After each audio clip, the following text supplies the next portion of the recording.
Bismillahirrahmanirrahim. Assalamualaikum warahmatullahi wabarakatuh. Waalaikumsalam warahmatullahi wabarakatuh. Alhamdulillahilladzi anzala ala 'abdihi kitaba wa lam yaj'al lahu 'iwaja. Asyhadu an la ilaha illallah wa asyhadu anna Muhammadan 'abduhu wa rasuluh. La nabiyya ba'dah. Allahumma shalli wa sallim wa karim wa barik ala nabiyyina wa syafi'ina wa maulana wa qudwatina wa imamina Muhammad wa ala alihi wa sahbihi wa man tabi'ahum bi ihsanin ila yaumiddin. Amma ba'd. Sahabatku, Majelis Keluarga Indonesia yang mudah-mudahan senantiasa dirahmati Allah Subhanahu wa taala. Alhamdulillah wa syukurlah ya terasa kita sudah kembali berjumpa di Yaumul Jum'ah, di hari istimewa yang disebut dengan Sayyidul Ayyam, banyak hari dan begitu banyak sunnah yang bisa kita lakukan di pagi ini, di hari ini ya Jumat. Dan saya mengingatkan diri saya sendiri dan juga semua jemaah tentang berbagai macam keutamaan amal di bulan Rajab, di hari Jumat apalagi di bulan Rajab. Bapak Allah akan lipat gandakan pahala bagi orang-orang yang melakukan amal soleh. Dan salah satu amal soleh di hari Jumat ini, tadi kita sudah mendengarkan lantunan surat Al-Kahfi. Alhamdulillah wa syukurlah, itu banyak keutamaan yang kalau kita tadaburi dan sekali kandungan-kandungan yang ada dalam surat Al-Kahfi, dan sesungguhnya sudah dibahas oleh guru kita Tuan Guru Separon Fajar ya.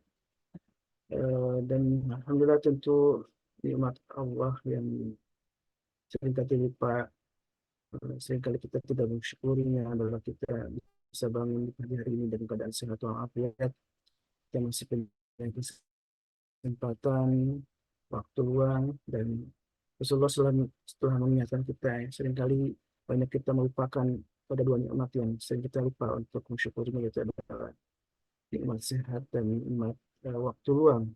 Nasihat wal faragh, kata Rasulullah SAW. Mudah-mudahan kita yang ada di sini dan juga insya Allah jamaah yang akan kembali akan gabung di Zoom ini juga bisa memanfaatkan kesehatannya dan juga waktu luangnya untuk beribadah kepada Allah Subhanahu wa taala. Dan salah satu ibadah yang rutin istiqamah insya Allah adalah ngaji di pagi hari bersama MKI. Dan kita bersyukur dan doakan ya para guru kita, mudah Allah selalu sehatkan mereka, mudah Allah beri keberkahan, dan juga Allah selalu jaga jomblo ini untuk berjalan dakwahnya. Dan insya Allah kita termasuk orang-orang yang disebut ibadur rahman, hamba-hambanya yang penuh dengan rahmah. Dan insya Allah di pagi ini juga kita akan melanjutkan sebuah kajian tadabbur Al-Quran dan tadabbur ayat Allah setelah kita menuntaskan satu surat itu Al-Fatihah di pekan lalu.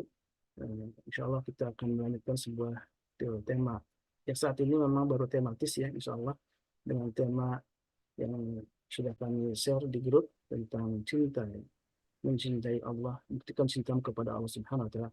Dan salah satu bukti cinta kepada Allah adalah kita istiqamah dalam ibadah, dan sedekah di pagi hari menjadi salah satu bukti cinta kita kepada Allah Subhanahu wa taala, karena ini memang disyariatkan oleh Allah Subhanahu wa taala. Tentu ini sebuah kenikmatan ketika kita bisa istiqamah dalam kebaikan. Salah satu kebaikan tadi selain sedekah itu adalah bisa menikmati halawatul iman ya, nikmat apa namanya, lezatnya iman itu adalah sebuah kenikmatan yang disebutkan dalam hadis Nabi. Ketika kita bisa merasakan lezatnya iman, maka disebutkan oleh Nabi Sallallahu Alaihi Wasallam salah satu cirinya adalah orang yang menjadikan Allah dan Rasulnya lebih dicintainya daripada yang lain. Dan insya Allah akan dipaparkan oleh guru kita Tuan Guru Sepan Fajar tentang cinta itu ya. Dan ini fitrah, cinta adalah sebuah fitrah, dan fitrah ini tentu harus dijaga, karena kalau nggak dijaga justru akan rusak fitrah kita sebagai orang-orang beriman, orang yang mencintai Allah Subhanahu wa taala. Baik Tuan Guru, alhamdulillah wa syukurillah. Bagaimana kabarnya pagi ini Tuan Guru? Alhamdulillah ala ni'matillah. Insyaallah. Bagaimana, Khalis? Alhamdulillah. Sehat walafiat, alhamdulillah, Ustaz. Alhamdulillah, barakallah fiikum. Di pagi ini kita mengangkat sebuah tema khusus ya tentang cinta kepada Allah dan cinta Allah ya. Dan banyak sekali ayat-ayat yang membahas tentang bagaimana kita harus mencintai Allah dari hadis maupun juga Al-Quran tentunya yang insya Allah akan diuraikan oleh guru kita. Fadhil mashkur. Bismillahirrahmanirrahim. Assalamualaikum warahmatullahi wabarakatuh. Waalaikumsalam warahmatullahi wabarakatuh. Assalamualaikum warahmatullahi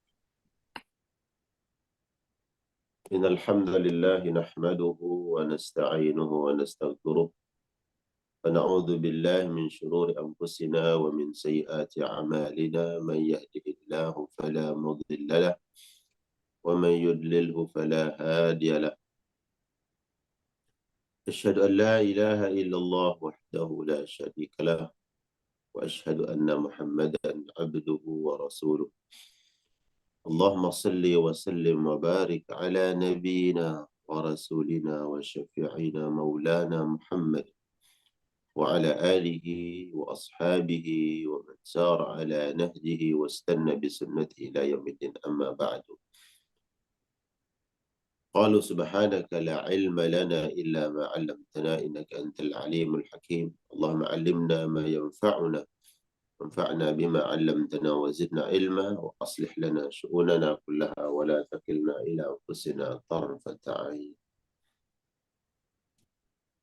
Alhamdulillah, bersyukur kita kepada Allah Subhanahu wa taala di pagi hari ini di Sayyidul Ayyam, di hari Jumat, hari yang teristimewa, yang termulia dari hari-hari yang Allah Subhanahu wa taala ciptakan, yang kemudian kemuliaan ini difahami, dimengerti, dan dioptimalkan keutamaan-keutamaannya oleh orang-orang yang beriman kepada Allah dan meyakini dengan sepenuh hati keistimewaan daripada hari Jumat. Tentunya sering disampaikan di antara yang harus kita upayakan istiqamah adalah berselawat kepada Nabi, kemudian amalan-amalan kebaikan yang harus kita jaga, kita continue. Di antaranya adalah nanti kemudian kita sempatkan selalu berdoa kepada Allah Subhanahu wa taala di sore hari ba'da salatil asri, setelah salat asar sampai datangnya waktu maghrib, itu ada waktu yang sangat mustajab. Tentu ini momentum-momentum kebaikan ini Allah hadirkan sebagai sarana media untuk kita mendulang kebaikan, mendapatkan pahala di sisi Allah Subhanahu wa taala. Berselawat salam kepada Nabi sallallahu alaihi wasallam, kepada keluarganya dan seluruh sahabat-sahabat Rasulullah sallallahu alaihi wasallam. Di hari yang Allah muliakan, semoga dengan selawat salam kita kepada Nabi, kepada keluarganya, Allah pantaskan, Allah layakkan kita semua mendapatkan syafaat Rasulullah sallallahu alaihi wasallam. Dan jemaah sekalian yang Allah muliakan, pagi hari ini kita akan berbincang-bincang tentang cinta kepada Allah Subhanahu wa taala.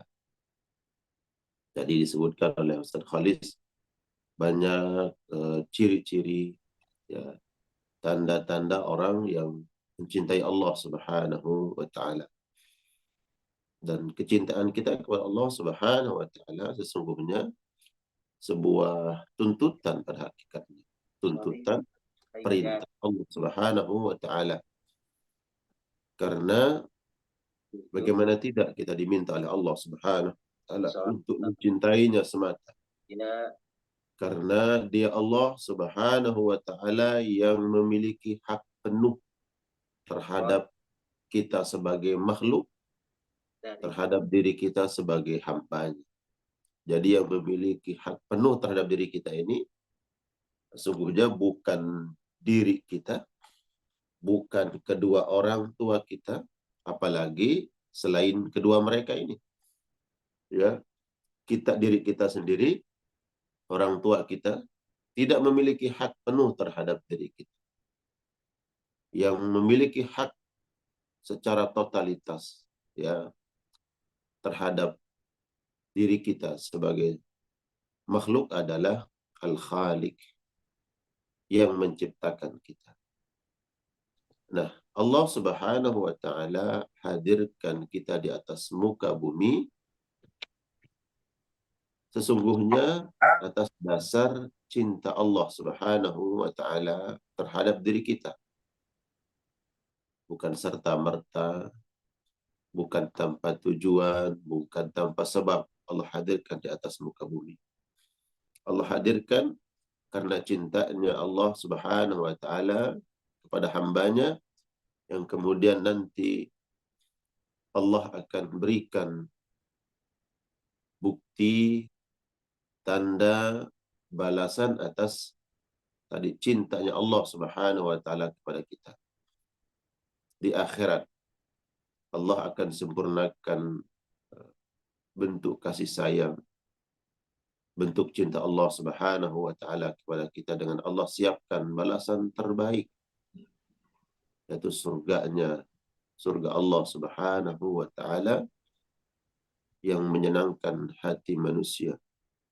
Apa yang dirasakan, apa yang dilihat, apa yang dipandang, semuanya menyenangkan manusia.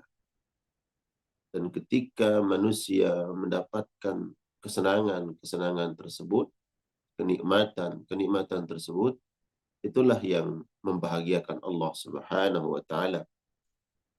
Karena Allah cinta terhadap diri kita. Begitu juga seperti kita mencintai anak-anak kita. Ketika kita melihat anak kita bahagia, maka kita pun ikut bahagia. Ketika anak kita senang, maka kita pun ikut senang. Nah, dari sini kita belajar begitu juga dengan Allah Subhanahu wa taala.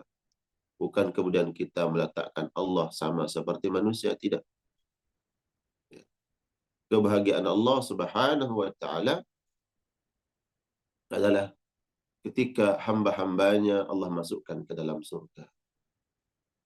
Nah, sahabat sekalian yang Allah muliakan, dan manusia yang paling bahagia nanti di akhirat adalah manusia yang paling besar, yang paling sempurna cintanya kepada Allah Subhanahu wa taala.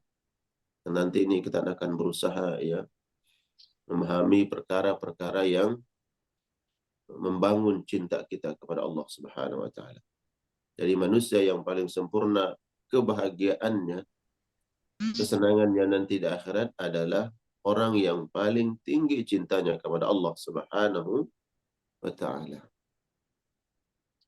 Dan kalau kita merujuk kepada kitab-kitab tafsir, siapakah manusia yang paling sempurna cintanya kepada Allah? Tidak lain, mereka-mereka adalah manusia-manusia pilihan, yaitu para nabi dan para rasul. Karena mereka ini adalah orang-orang yang paling tinggi cintanya kepada Allah, maka Allah kemudian berikan tempat-tempat yang paling istimewa di surga. Yang paling tinggi derajat surganya itu para nabi, para rasul. Karena mereka lah yang paling sempurna, paling tinggi cintanya kepada Allah Subhanahu wa taala.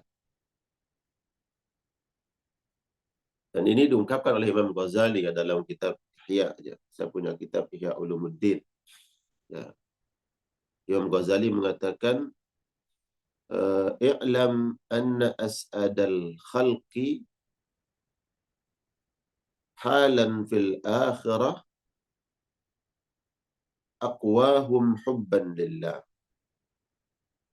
Ketahuilah sesungguhnya makhluk yang paling bahagia keadaannya nanti di akhirat adalah mereka-mereka yang paling kuat, yang paling tinggi, yang paling besar cintanya kepada Allah Subhanahu wa taala.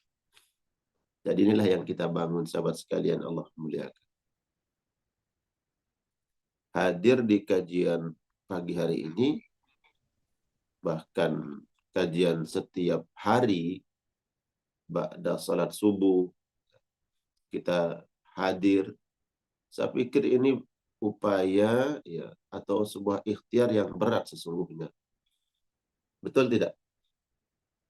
Hadir setiap pagi kajian ya. Walaupun mungkin hadir off kamera sambil tidur atau mungkin sambil masak ya kan.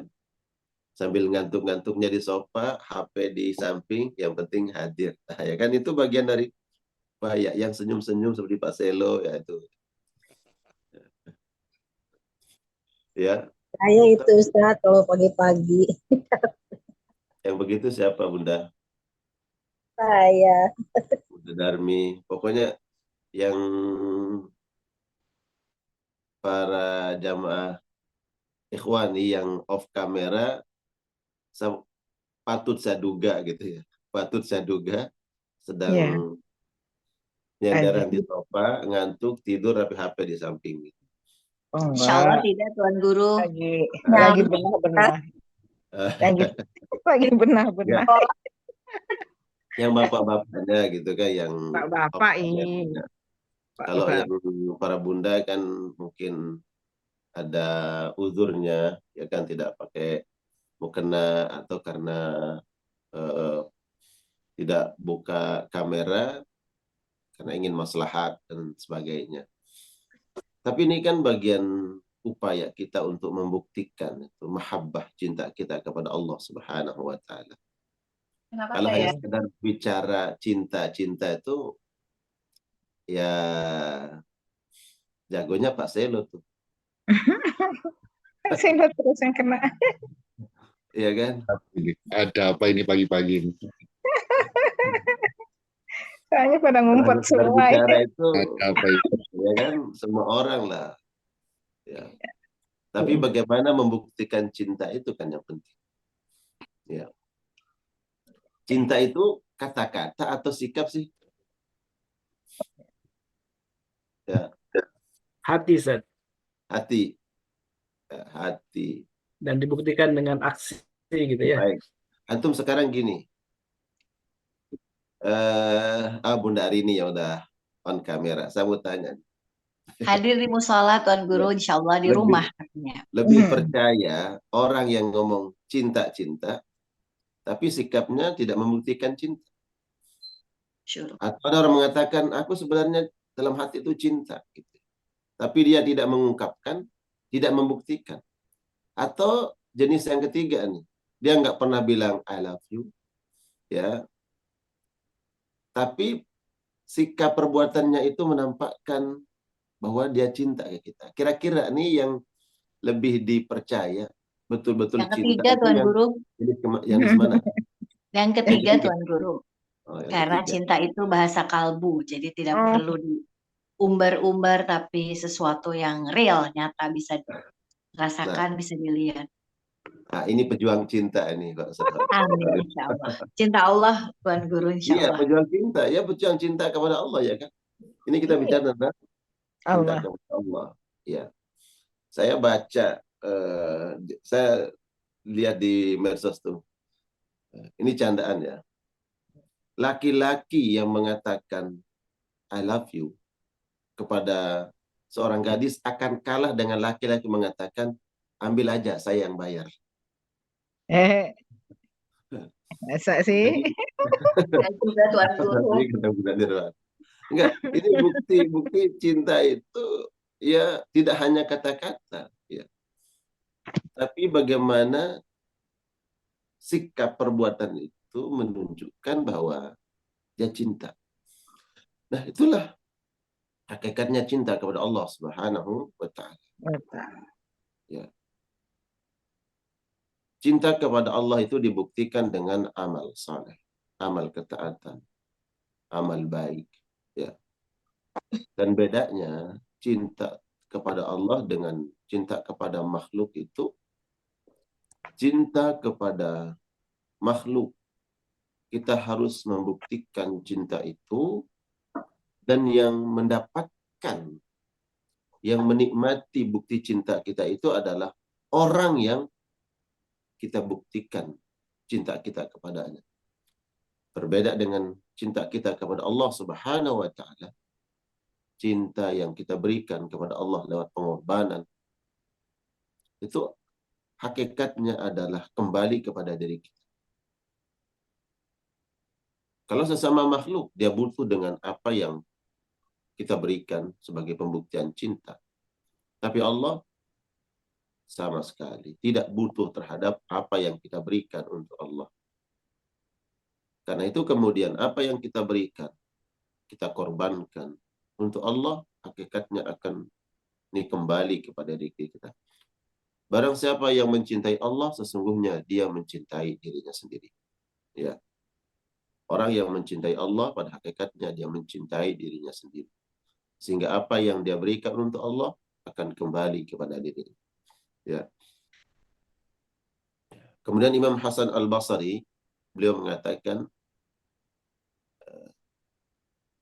"I'lam annaka la tuhibbullah hatta tuhibba ta'atahu." Ketahuilah, sesungguhnya engkau tidak mencintai Allah sehingga engkau menikmati ketaatan kepada Allah. Kalau bahasa beliau itu hatta tuhibba ta'atahu, sehingga engkau mencintai ketaatan kepada Allah. Ya. Kita bahasakan bebasnya begini, kau tidak dikatakan cinta yang benar-benarnya kepada Allah, dan kau belum memiliki kecintaan yang sempurna kepada Allah, sehingga kau merasakan nikmat taat kepada Allah. Jadi, kalau dalam upaya kita nih, taat kepada Allah masih terasa seperti apa yang saya rasakan, ini belum sempurna cinta kita. Apa yang saya rasakan? Kita bangun malam sholat tahajud itu kok terasa berat.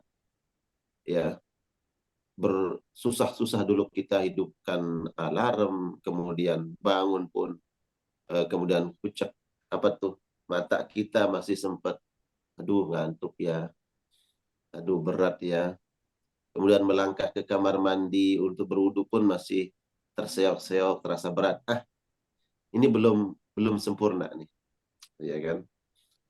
Karena beda dong. Orang yang menikmati dengan orang yang tidak menikmati, ya kan?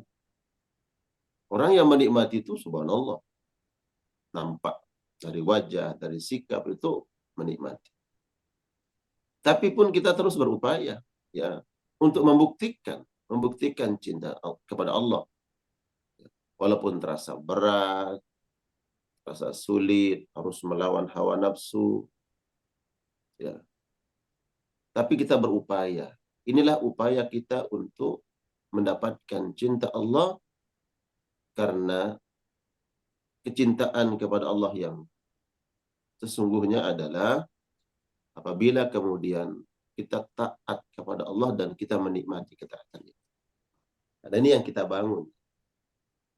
Sehingga para nabi dan para rasul dikisahkan, ya, mereka ketika beribadah kepada Allah Subhanahu wa taala, mereka menikmati ibadah tersebut. Coba baca kisah Nabi Shallallahu Alaihi Wasallam ketika beliau qiyamul lail, salat malam, dikisahkan oleh Ummul Mukminin Aisyah. Ya. Beliau qiyamul lail, salat malam itu antara berdirinya dan ruku serta sujudnya itu sepertinya ya lama di antara diri ruku sujud ini sama, lama berdirinya dan lama sujudnya dan lama rukunya. Itu kan betul-betul menikmati, kan? Menikmati ruku sujud kepada Allah Subhanahu wa taala. Kalau kita nih Khalis berdiri terus ruku lebih lama diri kita kan. Kalau rukuk kelamaan, pas bangunnya langsung memegang pinggang. Ya. Tapi Sallallahu Alaihi Wasallam itu karena menikmati ibadah. Kata Hasan Al-Basri, engkau benar-benar cinta kepada Allah itu manakala engkau menikmati ketaatan kepada Allah. Hari ini mungkin kita berupaya untuk taat kepada Allah, walaupun terasa berat, sulit, harus memaksakan diri, tapi ini bagian dari upaya kita untuk sampai kepada semua bentuk ketaatan itu kita nikmati. Ya. Dan sering kita dengar istilah Arab yang mengatakan innal muhibba liman yuhibbu muti. Sungguhnya ketika seseorang mengaku cinta, maka sesungguhnya dia akan taat, akan patuh, akan tunduk terhadap orang yang dia cintai. Maka omong kosong ketika seorang mengatakan cinta kepada Allah tapi jauh dari ketaatan. Ya. Jauh dari nilai-nilai kepatuhan kepada Allah Subhanahu wa taala. Ya. Kemudian para ulama menjelaskan ciri-ciri, ya, tanda-tanda seseorang cinta kepada Allah Subhanahu wa taala. Di antara tanda yang disebut oleh para ulama adalah siap untuk berkorban untuk Allah Subhanahu wa taala.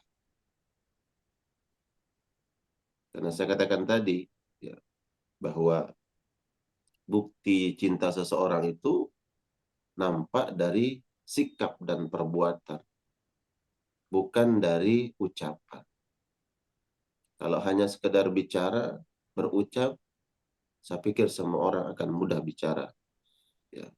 Tapi ketika untuk merealisasikan pembuktian cinta itu yang sulit. Itu yang berat. Ya. Dalam sholat kita berikrar, ya. Dalam doa iftitah, ya, yang dibaca ketika sholat itu ada sebuah komitmen yang kita sampaikan kepada Allah bahwa sholat kita dan seluruh ibadah-ibadah yang kita lakukan, bahkan hidup dan mati, dipersembahkan untuk Allah Subhanahu wa taala.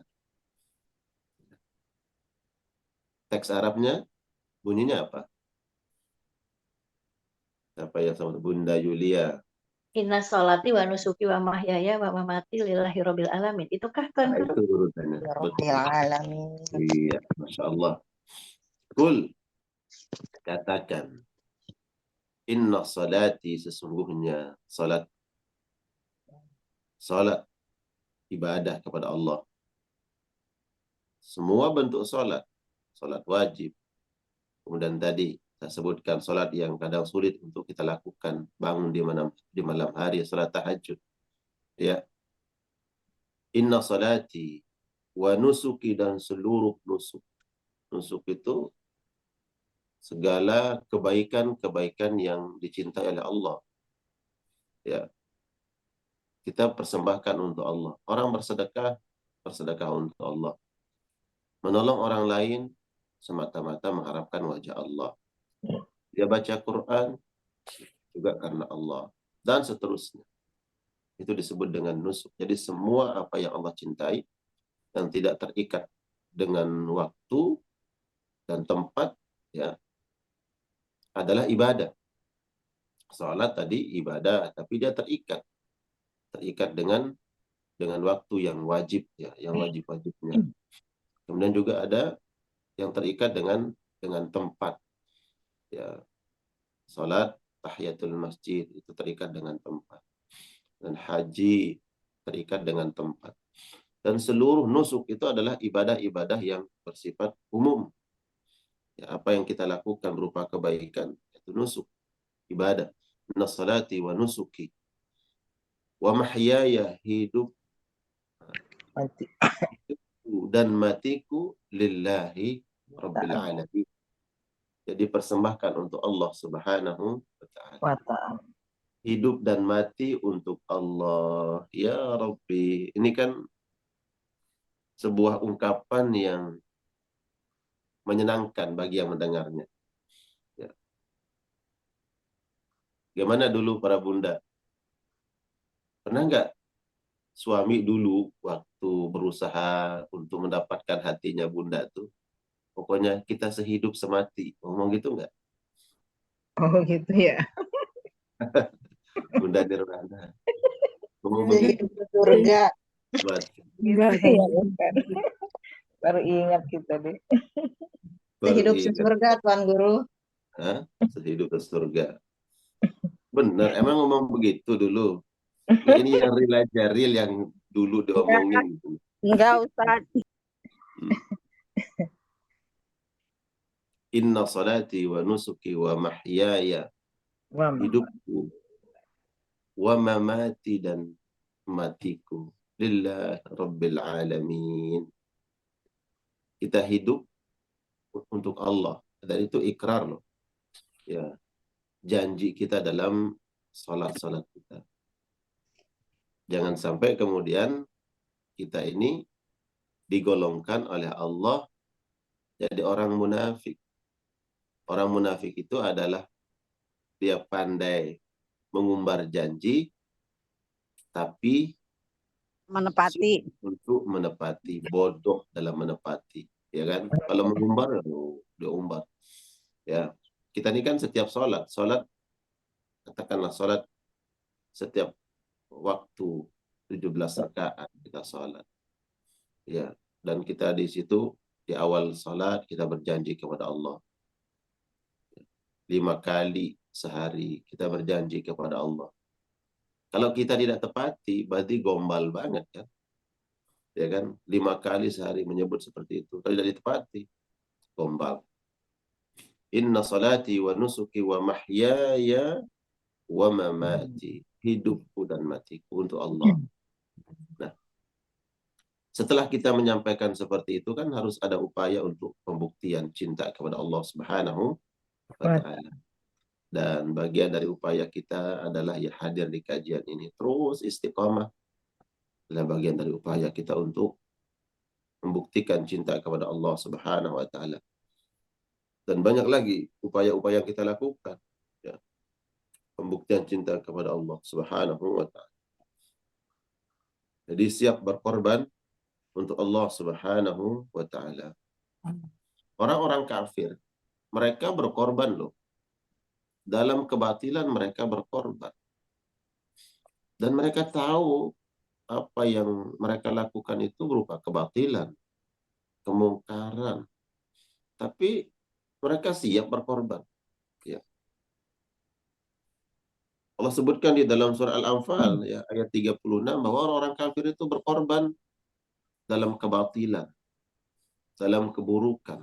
Nah, kalau mereka juga orang-orang kafir ini siap berkorban dalam kekufuran mereka, dalam kebatilan mereka, ya, ini tamparan bagi orang-orang beriman. Kamu untuk kebaikan, untuk Allah, untuk dirimu sendiri, ya kan?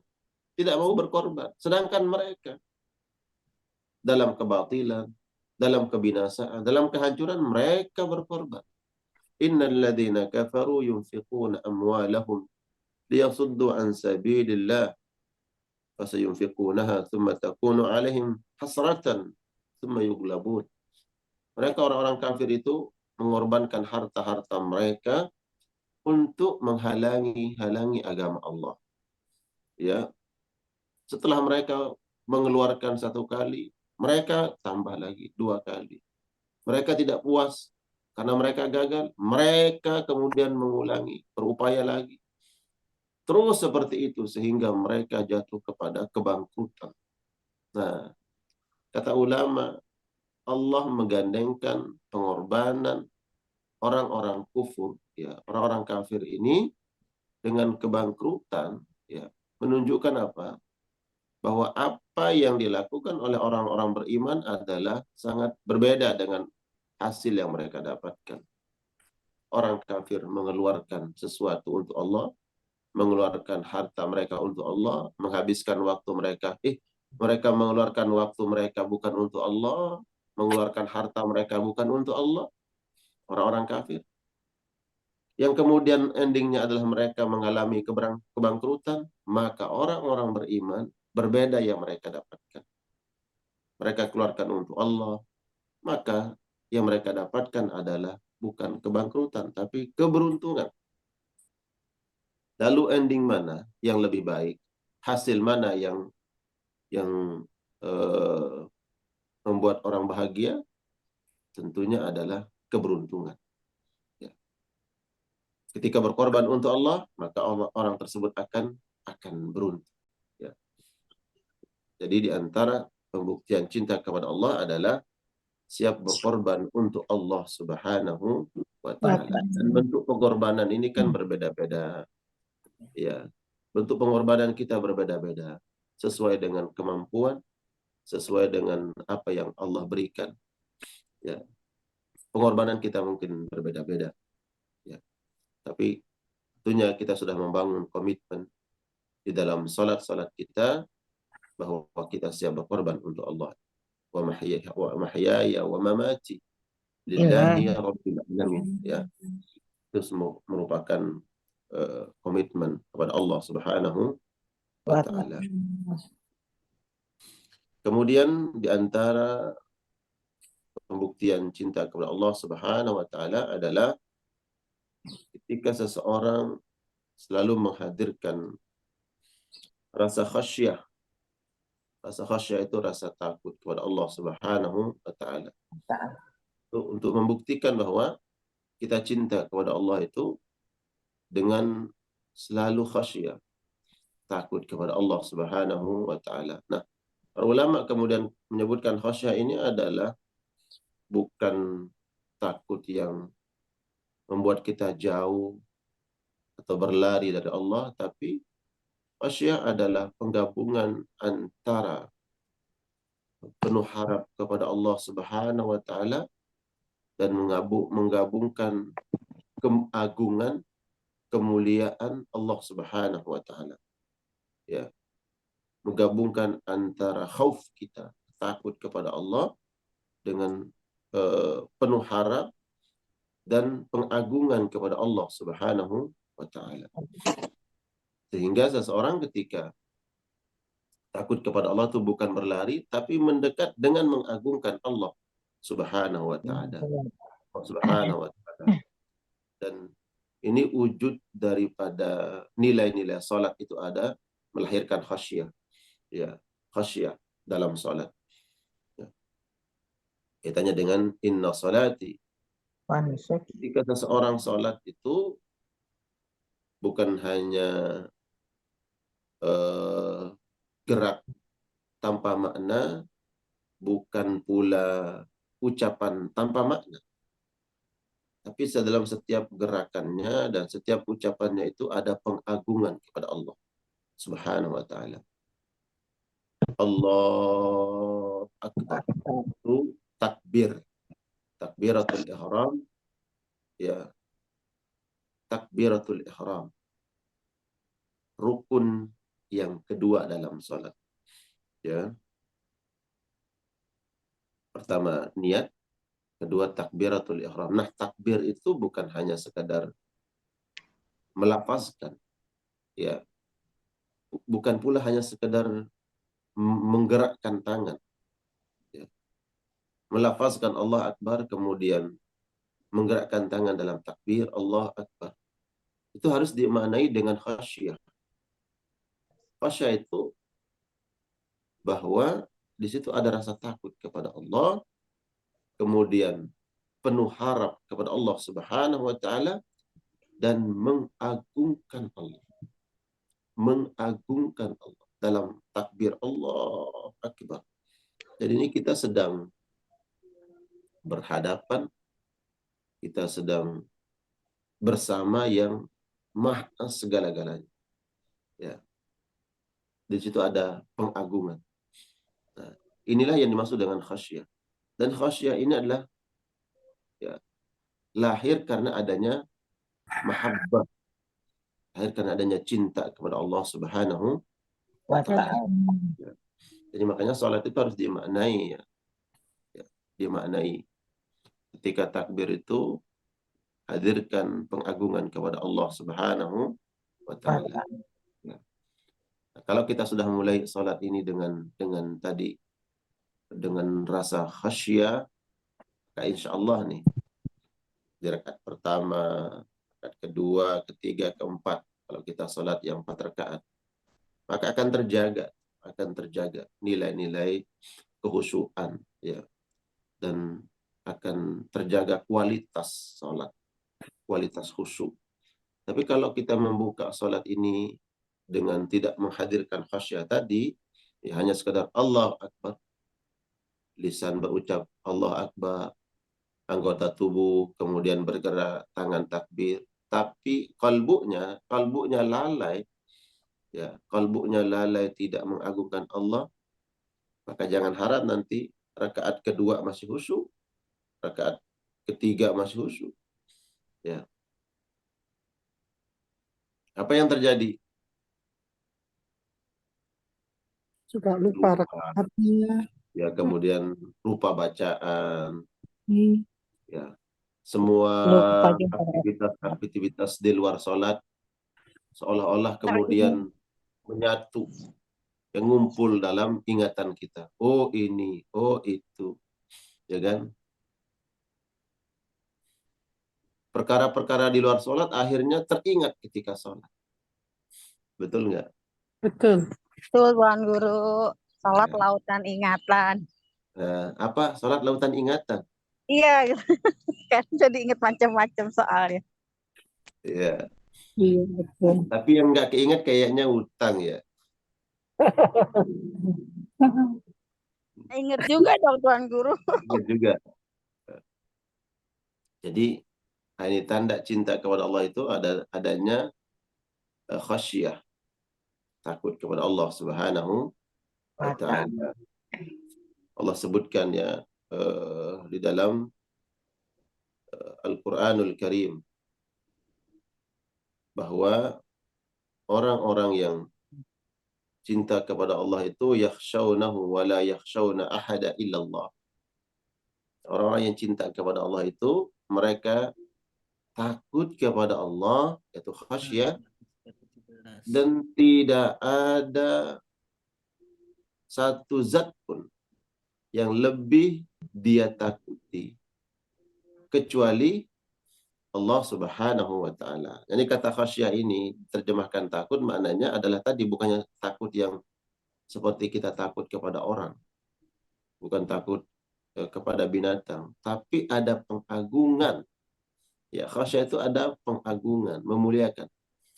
Jadi di dalam hati orang-orang beriman itu tidak ada yang lebih mulia selain Allah. Tidak ada zat yang berhak untuk lebih dimuliakan kecuali Allah Subhanahu wa Ta'ala. Itu khasyah itu. Hanya Allah yang paling agung dalam hati orang-orang beriman. Ini kalau buka tuh kitabnya Imam Ghazali Ihya Ulumuddin itu, syaratnya banyak banget.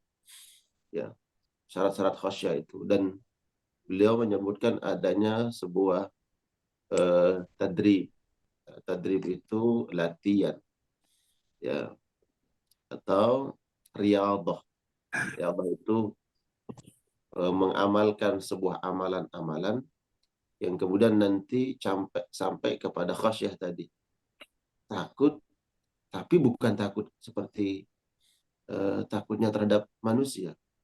Sehingga orang yang memiliki khasyah ini, ya, khasyah takut kepada Allah itu antara khaufnya dan rajanya. Khauf itu takut, ya.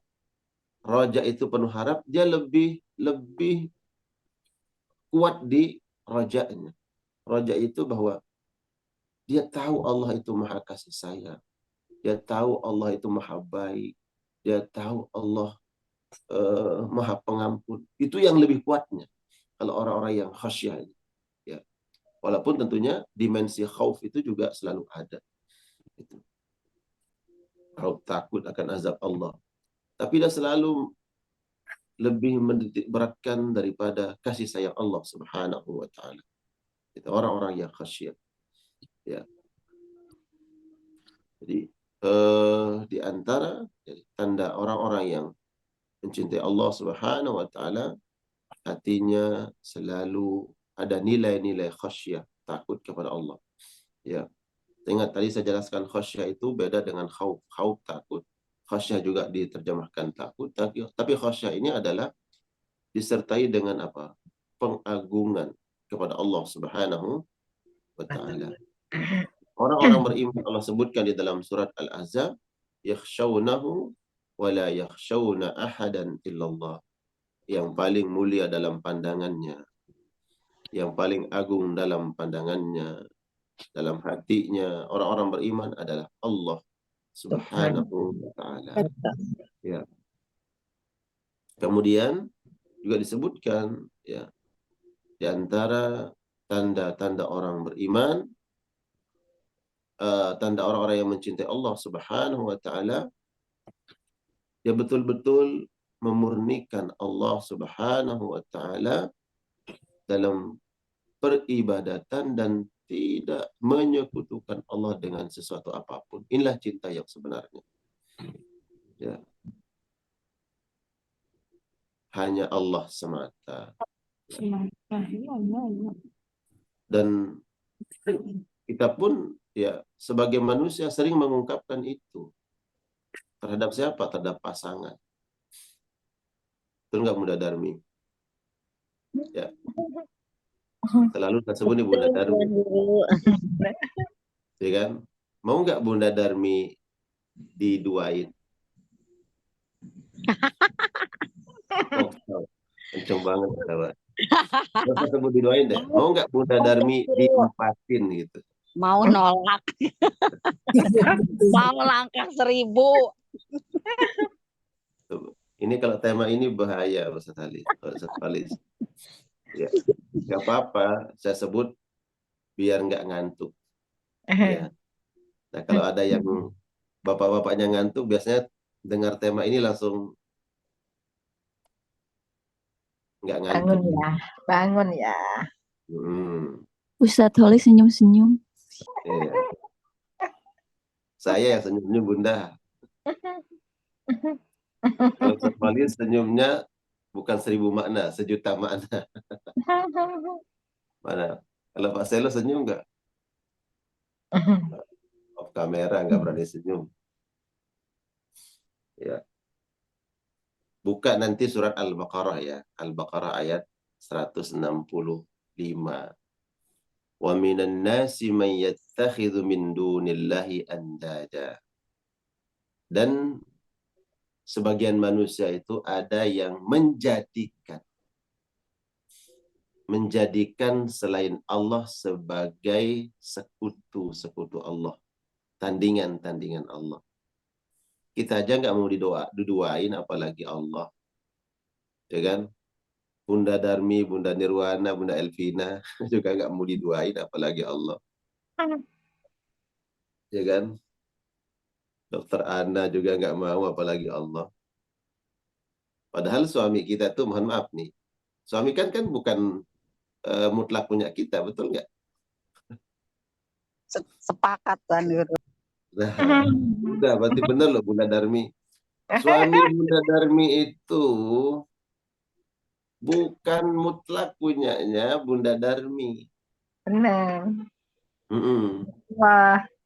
Ya, bisa saja punya orang jauh juga, Bunda Darmi aja nggak tahu kan? Bisa jadi Tuan Guru. Bunda Darmi mulai deg-degan. Ikhlas Bude, ikhlas. Bunda Darmi. Enggak deg-degan. Cuma ngepel. Iya. Berarti Allah itu Maha Penyembur ya Tuan Guru. Betul Bunda dia. Ya. Ghira, gayur, Allah itu gayur. Allah itu Maha Pencemburu. Ya. Tidak ingin diduakan. Ya, kita aja yang bukan punya kita yang sebenarnya kita cemburu. Ya, apalagi Allah. Yang punya suami kita Allah. Jadi terserah Allah dong atur hidup dia. Gitu loh Bunda Darmi. Oh, pasrah aja, Umpamanya Pak. Allah yang punya bilang, kamu tuh punya saya, tak kasih kamu jatah di dunia 3 ya. Wow. Gimana? Sepakat katanya. Sepakat. Tapi Bunda kan kita Darmi punya pilihan. ya, Punya pilihan, Tuan Guru. tuh, mulai dah. Yang mulai on kamera tuh muncul tuh. Kayaknya seru kita ini.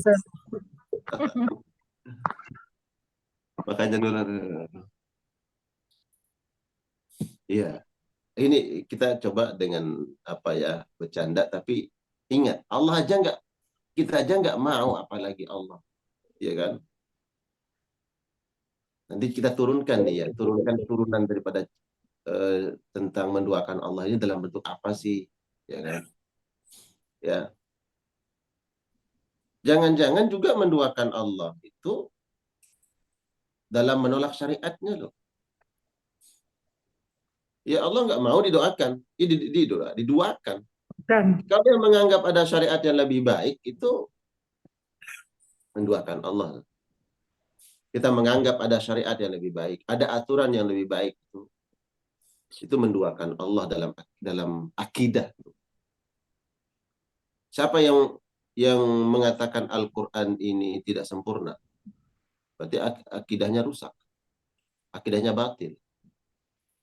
Karena dalam Al-Quran termaktub seluruh syariat-syariat Allah, aturan-aturan Allah, ya. Ini di atas seluruh konstitusi yang dibentuk oleh manusia di atas muka bumi. Al-Quran. Ya. Sebagian manusia ada yang menjadikan selain Allah sebagai tandingan Allah. Al-Baqarah 165. Karena para ulama mengatakan yattakhidhu itu menunjukkan bahwa memang nggak ada sebenarnya tandingan Allah itu nggak ada. Ya. Yang lebih engkau cintai selain Allah itu sebenarnya nggak ada. Yang layak tuh nggak ada. Engkau berkorban untuk selain Allah itu nggak ada sebenarnya yang pantas untuk kau berkorban untuk selain Allah itu nggak ada. Engkau ingin mati-matian untuk membela selain Allah itu sebenarnya nggak ada. Ya. Yang layak untuk kita mati-matian membelanya ya Allah. Ya. Zat yang berhak untuk kita berkorban secara totalitas itu ya Allah doang. Hanya Allah semata. Hidup dan mati kita serahkan itu ya hanya untuk Allah. Untuk selain Allah itu nggak ada. Wa minan nasi man yattakhidhu min dunillahi andada. Ya. Ini Allah menyebut kata ittakhadha, yattakhidhu itu kata ulama tidak ada. Jadi Allah mengabarkan kepada manusia, sebagian manusia ada yang menjadikan selain Allah sebagai tandingan. Kata Allah dalam ayat ini adalah menunjukkan bahwa tidak ada yang pantas engkau jadikan selain aku menjadi tandinganku, kata Allah. Enggak ada yang pantas. Ya. Baik itu yang ada melekat pada diri kita atau pada orang lain atau apa yang Allah berikan. Ya. Tadi dalam pengorbanan, ini kan kaitkan lagi dengan pengorbanan. Allah berikan umpamanya harta. Nah, kemudian kita mau berkorban untuk selain Allah dengan harta kita tuh, ya. Atau katakan nggak pantas, ya. Atau kita ingin sesuatu, ya, kepada selain Allah, kita berharap kepada selain Allah juga nggak pantas. Gitu. Yuhibbunahum kahubbillah di dalam Al-Baqarah 165. Mereka yang menjadikan selain Allah itu sebagai tandingan, mereka mencintai tandingan-tandingan Allah itu seperti mereka mencintai Allah. Nah, ini ada orang yang dalam tauhid dia beribadah kepada Allah, tapi juga dia menyekutukan Allah. Apakah ada seperti itu? Ada, bahkan dalam real kehidupan kita banyak. Ya, kita temukan orang-orang yang mengaku muslim, mukmin, dia salat, dia puasa, dia mengaku cinta kepada Allah Subhanahu wa taala, tapi juga ternyata dia lebih mencintai sesuatu selain Allah, ya. Dia mau berkorban untuk sesuatu selain Allah. Dia menggantungkan harapannya, kekhawatirannya, ketakutannya, urusannya kepada selain Allah. Orang-orang yang menjadikan selain Allah sebagai tandingan-tandingan, mereka mencintainya seperti mereka mencintai Allah Subhanahu wa taala. Berarti ini mereka masih mencintai Allah. Ini yang disebutkan oleh para ulama, mereka Muslim, dia bersyahadat, dia mengaku Islam, tapi masih gemar, masih tidak mau meninggalkan perkara-perkara yang mengandung kesyirikan. Ya. Walladzina amanu asyaddu hubban lillah. Sedangkan orang-orang yang beriman sangat cinta kepada Allah Subhanahu wa taala. Nah, nanti bisa dilihat itu di dalam surat Al-Baqarah ayat 165. Adapun orang-orang yang beriman, dia sangat cinta kepada Allah Subhanahu wa taala. Jadi orang-orang yang mengaku beriman kepada Allah, mengaku cinta kepada Allah, maka dia tidak akan pernah menduakan Allah Subhanahu wa taala dengan sesuatu apapun, dengan perkara apapun. Tidak akan menduakan Allah Jalla sya'nu. Ya. Dan itu ikrar, ya. Janji kita dalam salat-salat kita. Dalam salat kita membaca doa iftitah. La syarika lahu wa bidzalika umirtu wa ana minal muslimin. La syarika lahu, aku tidak menyekutukan Allah Subhanahu wa taala. Dan begitulah Allah perintahkan. Dan saya dan orang-orang yang tunduk patuh kepada Allah Subhanahu wa taala. Dan jemaah sekalian Allah muliakan, ini kaitannya dengan mahabbah lillah, cinta untuk Allah Subhanahu wa taala, yang kita berupaya untuk memupuk cinta ini, menjaganya sehingga terus terjaga, tumbuh subur, kemudian membuahkan kenikmatan cinta kepada Allah Subhanahu wa taala. Barakallah, Ustaz Khalis, Pak Selo, Bunda Elvina, Bunda Darmi, Bunda Arini, Dr. Ana, Pak Haji Husyairi, dan semuanya yang hadir pada kajian pagi hari ini di Majelis Keluarga Indonesia. Semoga insya Allah dan upaya kita terus hadir dalam kajian-kajian yang diagendakan oleh MKI, kemudian juga malam hari bersama MKI dan MTI, untuk ini menjaga dan memupuk cinta kita kepada Allah Subhanahu wa taala. Barakallah. Silakan Ustaz Khalis. Masya Allah, tabarakallah, jazakallah khairan Ustaz. Mudah-mudahan apa yang disampaikan oleh Tuan Guru makin mengokohkan keyakinan kita, ya, iman kita kepada Allah Subhanahu wa taala. Betapa cinta itulah yang seharusnya memang menjadi suatu pondasi yang kokoh, pondasi yang kuat dalam membangun keimanan kepada Allah Subhanahu wa taala. Karena cinta ini sebuah fitrah yang sebenarnya harus dipupuk, ya Sadik. Kalau fitrah itu tidak dipupuk, maka kemudian akan hilang. Dan inilah fitrah cinta kepada Allah dan Rasulnya tentunya, yang insya Allah akan menjadi suatu energi semangat kita untuk menjalankan ibadah lebih baik lagi. Bu Nadia sudah resen yang ingin bertanya, Ustaz. Tafadhol Bu Nadia, silakan. Ya, bismillahirrahmanirrahim. Assalamualaikum warahmatullahi wabarakatuh. Waalaikumsalam. Waalaikumsalam warahmatullahi wabarakatuh. Tuan Guru, saya mau minta tips. Kalau misalnya lagi di toilet kan nggak boleh nyebut asma Allah, atau di dalam hati pun nggak boleh ya. Tapi kadang-kadang suka kelepasan aja gitu, suka istighfar atau gimana. Minta tipsnya biar diem gitu. Soalnya di dalam hati suka masih inget aja gitu. Enggak, justru dari sebentar, Mbak Nadia, enggak boleh nyebut Allah dalam hati itu dapat dari mana? Waktu pas bareng Ustadz Sahal ya, Ustadz Holis pernah dengar nggak? Pernah nanya sih waktu minggu Jadi keberapa hati ya? kita ini enggak pernah lalai sebenarnya. Oh Ya, gitu. iya, artinya dalam hati pun di tempat manapun kita disuruh ingat Allah. Yang nggak boleh itu adalah kita kemudian dikhalak di kamar mandi itu menyebut nama Allah. Sebenarnya kita dimanapun ingat kepada Allah. Hanya saja ya bentuk aktivitas hati dalam kamar mandi, menzikir dalam hati itu ya jangan. Umpamanya di kamar mandi sekarang di lewat hati kita zikir, itu jangan.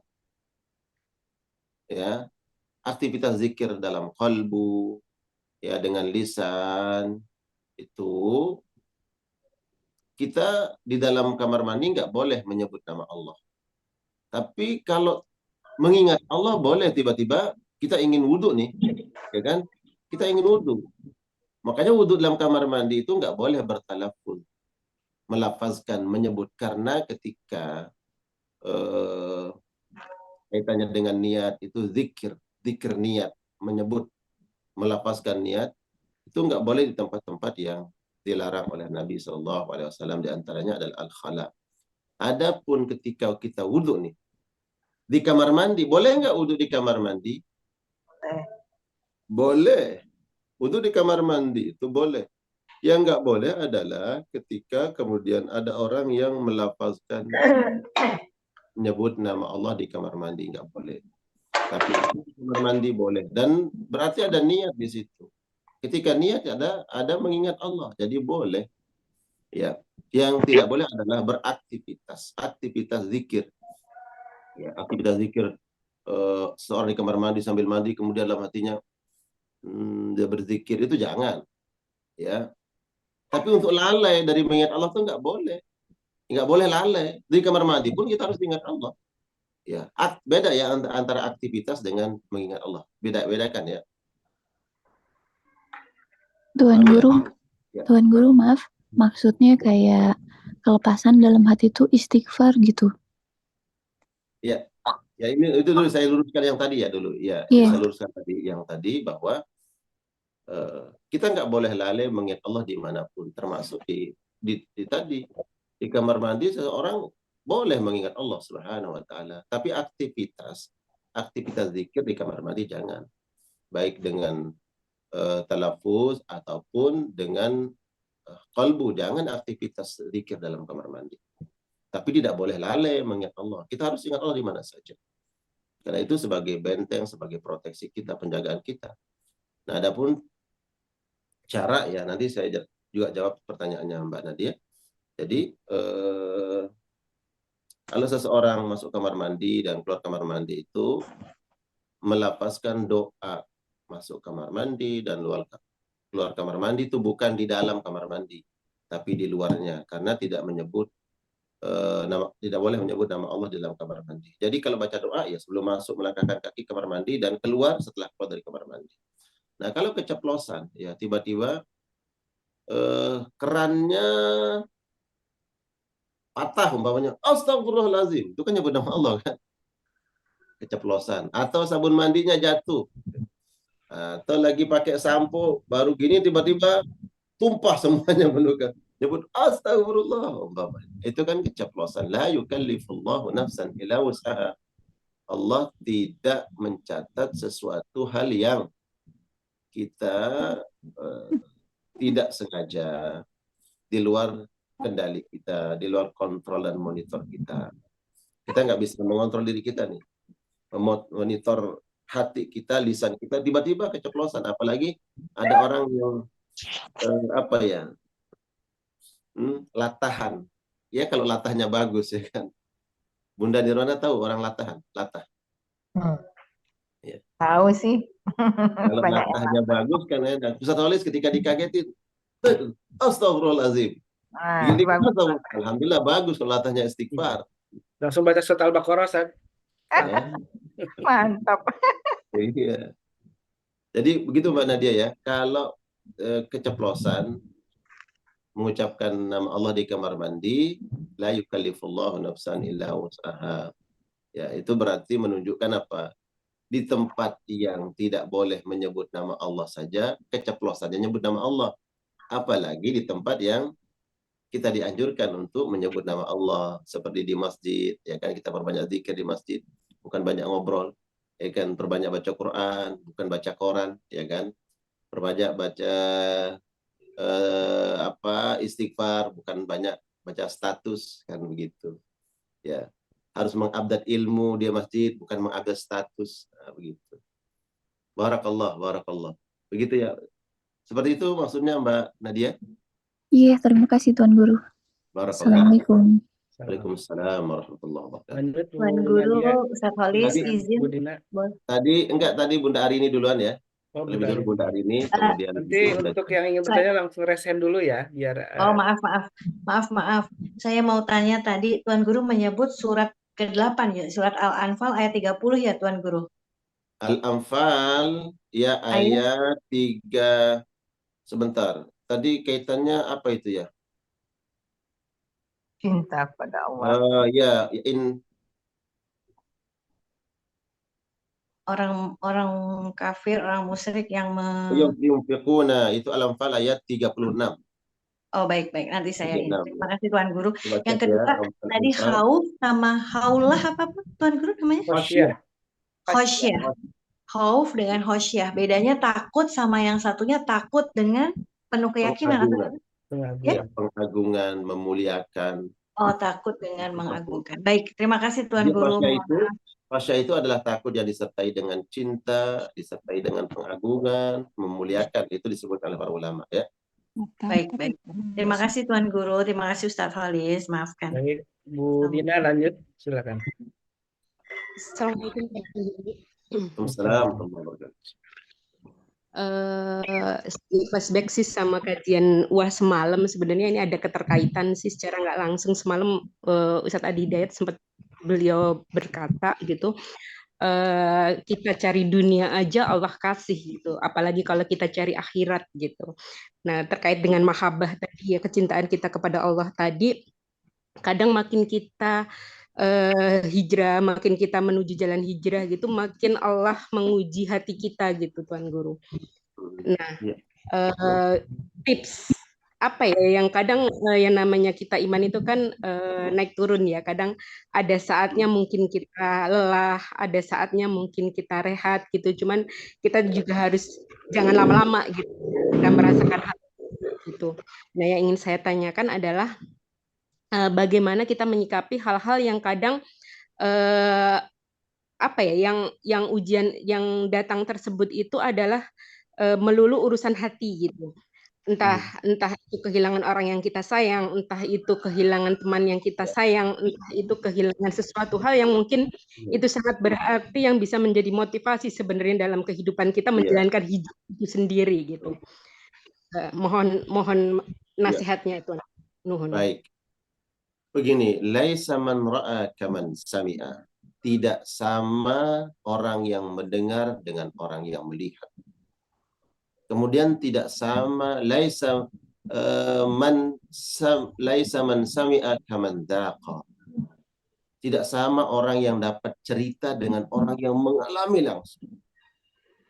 Yang terkuat, yang paling tinggi sesuatu yang menguatkan adalah ketika kita langsung yang merasakan itu. Nah begini, seseorang ketika mendapatkan pengalaman hidup, ya, dia mendapatkan pelajaran dari perjalanan hidupnya dan peristiwa yang dia alami, bahwa kalau betul-betul sesuatu yang kita tuju itu adalah Allah semata,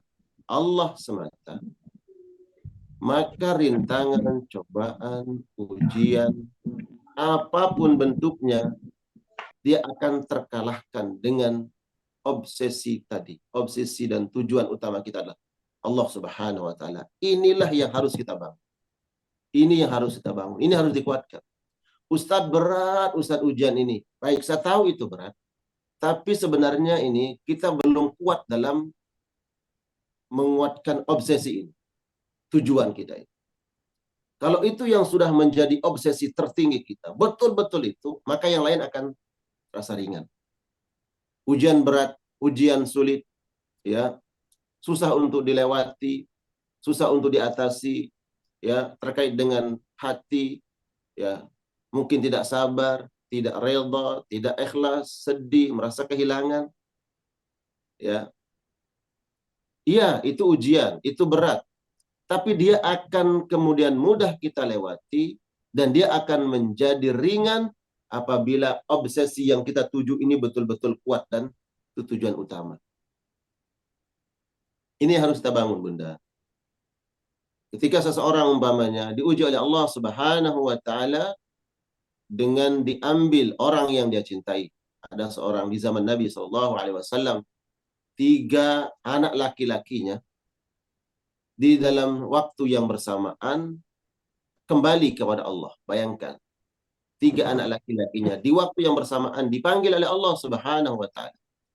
Apakah dia menangis? Apakah dia bersedih? Menangis adalah haknya mata, dia menangis.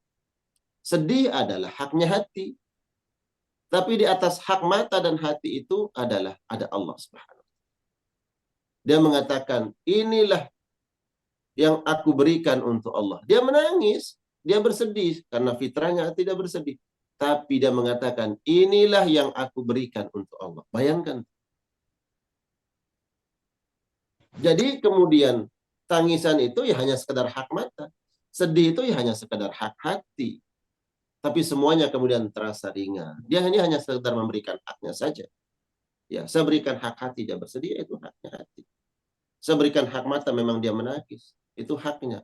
Tapi semuanya ringan karena di atas semua itu adalah ada ghaya, ada tujuan, ada obsesi yang besar, ada keinginan yang lebih besar dari itu, yaitu mendapatkan ridha Allah Subhanahu wa taala. Tuh. Kita ini mau hijrah, ada orang yang mengejek, ada yang mencemooh, kamu sok suci. Sulit nanti. Itu semuanya terasa berat nggak dirasakan? Ya, mungkin kita tiba-tiba terlintas sedih. Ya sedih, haknya hati. Yang berhati bersedih. Tapi kemudian itu semua akan mampu dilewati, semua akan terasa ringan karena ada sesuatu hal yang lebih besar yang ingin kita gapai, yaitu ridha Allah Subhanahu wa taala. Ya. Jadi ini perlu yang harus terus kita bangun, Bunda, maka ini kaitannya dengan ya mahabbah, cinta kita kepada Allah Subhanahu wa taala. Apa yang harus kita lakukan? Kuatkan ikatan kita dengan Allah. Obsesi kita ini apa? Cita-cita kita ini apa? Ya, tujuan hidup kita ini apa? Allah, lillah. Udah, tujuan hidup ini kalau semakin kuat, ya tujuan hidup ini, maka yang lain akan terasa ringan. Ini harus kita kuatkan ya. Jangan sampai kemudian ini yang kemudian luntur. Ya, terkikis tujuan yang paling utama. Terkikis dengan tujuan-tujuan yang lain. Ya, mungkin adalah urusan dunia dan seterusnya. Sehingga ketika ada badai ujian datang, gelombang musibah menghempas, ya, kemudian itu membuat kita menjadi lemah. Ya.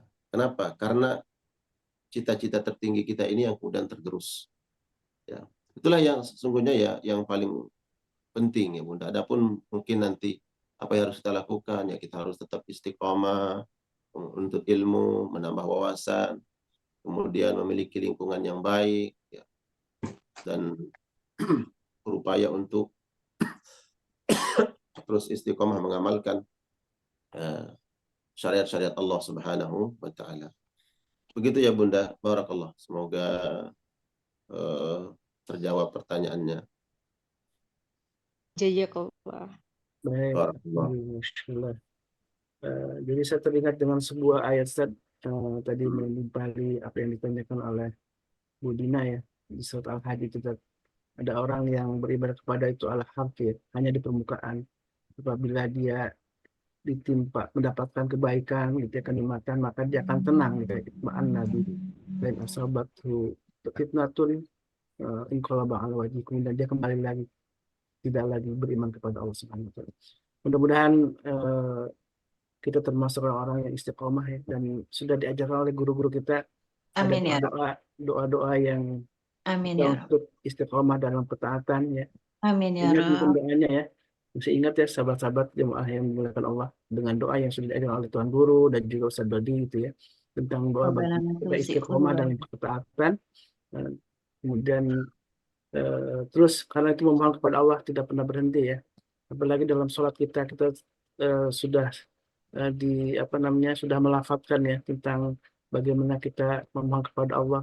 Iyyaka na'budu wa iyyaka nasta'in, kemudian ya Allah tunjukkan kepada jalan yang lurus ya. Mudah-mudahan kita semua ya, termasuk orang yang diberi nikmat oleh Allah untuk istiqomah kebaikan.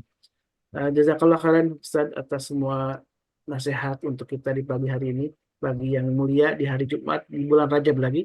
Dan kami ingatkan kembali kegiatan di tanggal 3 Februari insya Allah ya, di hari Sabtu ini kita akan menggelar hutan gratis lagi, dan mudah-mudahan semua amal jariah yang dari Ibu semua jamaah yang dimuliakan Allah, dari jamaah yang sudah diberikan untuk MPI ini, yang salah satunya dimanfaatkan untuk acara ini, kegiatan ini menjadi sebuah amal jariah yang terus akan berlipat ganda pahalanya. Kemudian Allah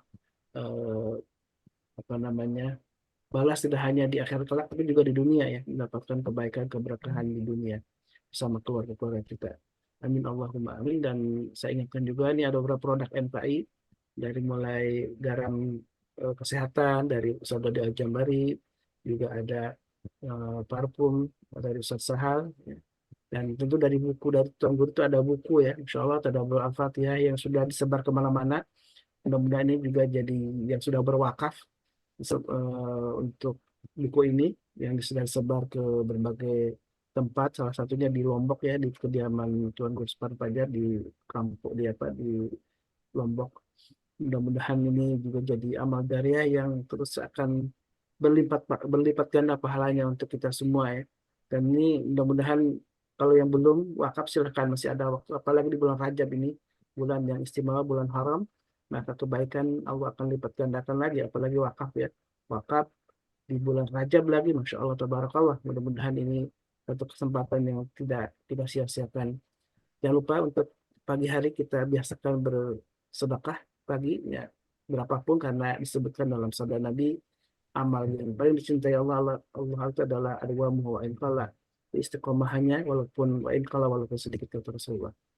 Baik, mari kita tutup kajian ini dengan doa kafaratul majlis. Subhanakallahumma wa bihamdika asyhadu an la ilaha illa anta astaghfiruka wa atubu ilaik. Assalamualaikum warahmatullahi wabarakatuh. Wassalamualaikum warahmatullahi wabarakatuh. Waalaikumsalam warahmatullahi wabarakatuh. Allahumma rahamna bil Qur'an waj'alhu lana imaman wa nuran wa hudan wa rahmah. Allahumma zakkirna minhu ma nasina wa 'allimna minhu ma jahilna.